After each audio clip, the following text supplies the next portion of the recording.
श्री गणेश भगवान की जय। श्रीमद् भगवद गीता के 16वें अध्याय का महात्म्य। यह महात्म्य पद्म पुराण के उत्तरखंड से लिया गया है। श्री महादेव जी कहते हैं, पार्वती अब मैं गीता के 16वें अध्याय का महात्म्य बतलाता हूँ, सुनो। गुजरात में सौराष्ट्र नामक एक नगर है। वहाँ खड़गबाहु नाम के राजा राज्य करते थे, जो दूसरे इंद्र के समान प्रतापी थे। उनके एक हाथी था जो मद बहाया करता था और सदा मद से उन्मत्त रहता था। उस हाथी का नाम हरिमर्दन था। एक दिन रात में वह हठात सांकलों और लोहे के खंभों को तोड़कर बाहर निकला। हाथीवान उसके दोनों ओर अंकुश लेकर डरा रहे थे, किंतु क्रोधवश उन सब की अवहेलना करके उसने अपने रहने के स्थान हाथीसार को ढहा दिया। उस पर चारों ओर से भालों की मार पड़ रही थी, फिर भी हाथीवान ही डरे हुए थे। हाथी को तनिक भी भय नहीं होता था। इस कौतूहलपूर्ण घटना को सुनकर राजा स्वयं हाथी को मनाने की कला में निपुण राजकुमारों के साथ वहां आए। आकर उन्होंने उस बलवान दंतेले हाथी को देखा। नगर के निवासी अन्य काम धंधों की चिंता छोड़कर अपने बालकों को भय से बचाते हुए बहुत दूर खड़े होकर उस महाभयंकर गजराज को देखते रहे। इसी समय कोई ब्राह्मण तालाब से नहाकर उसी मार्ग से लौटे। वे गीता के 16वें अध्याय के अभयम आदि कुछ श्लोकों का जप कर रहे थे। पूर्ववासियों और पिलवानों महावतों ने बहुत ही मना किया, किंतु उन्होंने किसी की न मानी। उन्हें हाथी से भय नहीं था, इसीलिए वे विचलित नहीं हुए।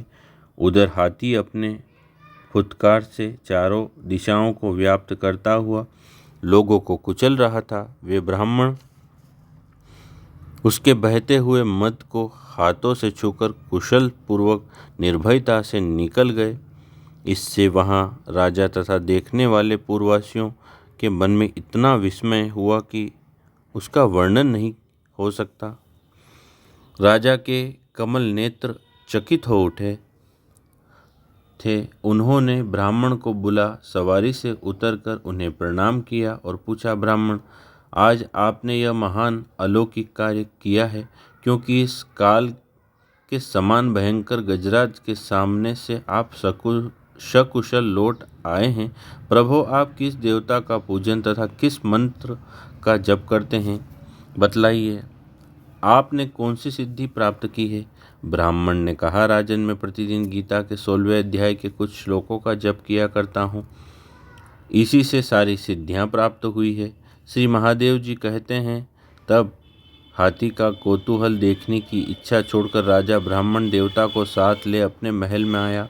वहाँ शुभ मुहूर्त देखकर 1,00,000 स्वर्ण मुद्राओं की दक्षिणा दे उन्होंने ब्राह्मण को संतुष्ट किया और उनसे गीता मंत्र की दीक्षा ली। गीता के 16वें अध्याय के अभयम आदि कुछ श्लोकों का अभ्यास कर लेने के बाद उनके मन में हाथी को छोड़कर उसके कौतूहल देखने की इच्छा जागृत हुई। फिर तो एक दिन सैनिकों के साथ बाहर निकलकर राजा ने हाथीवान से उसी मत गजराज का बंधन खुलवाया। वे निर्भय हो गए। राज्य के सुख विलास के प्रति आदर का भाव नहीं रहा। वे अपना जीवन तृणवत समझकर हाथी के सामने चले गए। साहसी मनुष्यों में अग्रणीय राजा खड़गबाहु मंत्र पर विश्वास करके हाथी के समीप गए और मद की अनवरत धारा बहाते हुए उसके गंड स्थल को हाथ से छू कर सकुशल लौट आए। काल के मुख से धार्मिक और खल के मुख से साधु पुरुष की भांति राजा उस गजराज के मुख से बचकर निकल आए। नगर में आने पर उन्होंने अपने राजकुमारों को राज्य पर अभिषिक्त कर दिया तथा स्वयं गीता के 16वें अध्याय का पाठ करके परम गति की प्राप्ति की। ओम श्री परमात्मने नमः। श्री कृष्णं शरणं मम, श्री कृष्णं शरणं मम, श्री कृष्णं शरणं मम।